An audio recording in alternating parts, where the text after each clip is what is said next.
Ladies and gentlemen, please step behind the safety lines. The gallery will darken, there will be loud noises and special lighting events. Please do not be alarmed.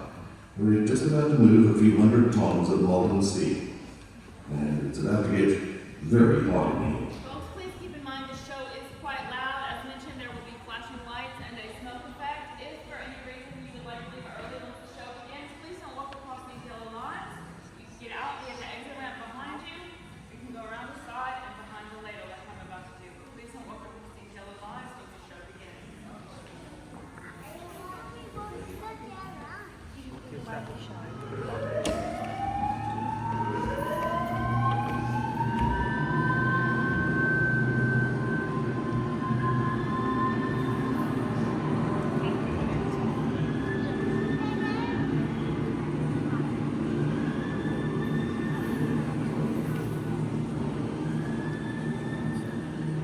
G'day folks. Well, welcome to what we knew as Big Harry's place. The rest of Australia, well, they knew it as BHP Newcastle Steelworks. I worked there every day for over 25 years. And I tell you, the sights, sounds, smells, well, I never leave it. I remember it all. You know why? Look around you. Everything was big about Harry's place. Now at its height, we pumped out 2 million tons of steel a year and employed over 11,000 people.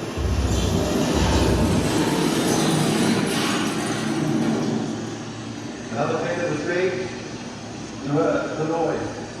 And you can feel it, the heat, the steam, the dust. Most people spent their first day working here in complete terror. Plenty took one look at ladles like this, turned around and walked out in the spot. I couldn't blame them. It was dangerous. When the earthquake hit in 1989, most of us just thought it was a problem in the slag pits. But that was the kind of explosions we were used to. Now here, we're about to tap the hot steel furnace. That's classed as invasive oxygen steelmaking, not the dying chuck.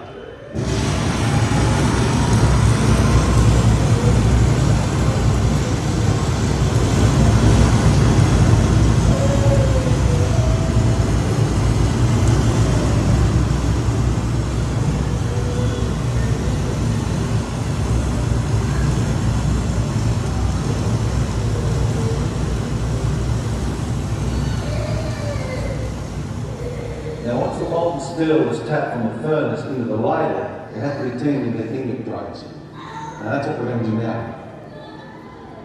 These ladles weighed 75 tonnes on their own. And when you're working with hundreds of tonnes of molten metal, there's a lot can go wrong. So, when you heard the alarms, make sure you're out of the way. That's right.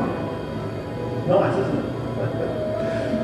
The point was, we used different music and sounds, so people would get used to the same noise, right? Now here it comes. And I tell you, first day I do one of these, I knew I was taking my life in my hands. You know? Whoa! PNT expands now! We're going to follow you into the stopper lock. Be a running stopper! Boys, now, look sharp!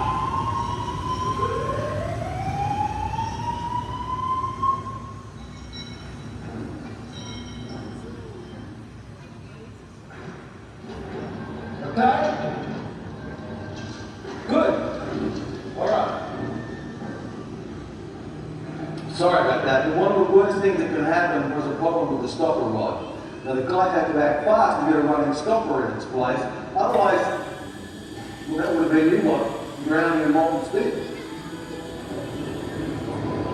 Okay. Now we would tin the steel out into the inlet.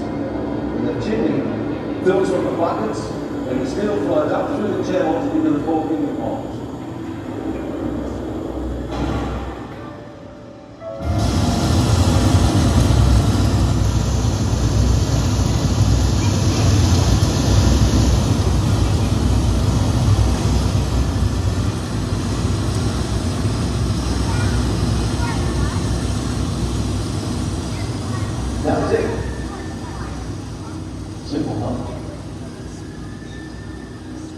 Ingot would be taken and rolled into steel, plates for the industry, railway lights across Australia, the Sydney Harbour Bridge. You see, they all started life here as modern steel. For nearly 100 years, we made the steel that built Australia. It was loud, dirty, it was dangerous. And the heat was something else, but you know what? It was the most exciting job you could wish for. You got a feel for the steel, it was alive. A good crane driver could catch the swing of the ladle, a good furnace foreman could tell by the smell and the look if the steel was ready. And from my first day to my last, I was just in awe of this place. And when it closed, I was lost. It was the most exciting part of my life. I still go back there in my sleep, my thoughts, hear the noise and feel the heat. I remember my mates. Everything was big at Big Harry's place. The furnaces, the ladles, the danger. But you know what? Our lives were big too. And nothing else came close.